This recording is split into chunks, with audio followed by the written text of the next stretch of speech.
আকাশ ভেঙে মেঘের গর্জন, তার ফাঁকে ফাঁকে বিদ্যুতের ঝলক, অবশেষে ধরিত্রীতে অঝোর ধারার বর্ষণ। এই তো শ্রাবণ।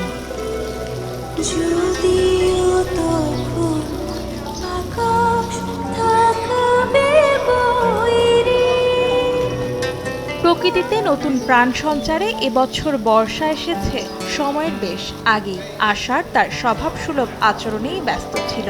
আবহাওয়ার পূর্বাভাস বলছে শ্রাবণ মাসের প্রথম দিনেও বাংলার আকাশে থাকবে মেঘের ঘনঘটা।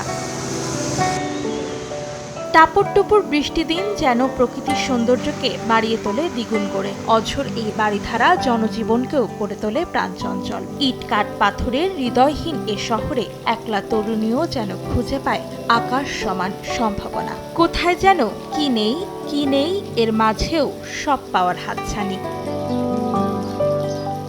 আবহাওয়াবিদরা বলছেন এবারের বর্ষা মাহাত্ম্য ধরে রাখবে নিজের নামের। চলতি মাস জুড়ে সারা দেশের বিভিন্ন জায়গায় চলবে হালকা থেকে মাঝারি ধরনের বজ্রসহ বৃষ্টি, সেই সঙ্গে কোথাও কোথাও হতে পারে ভারী বর্ষণও।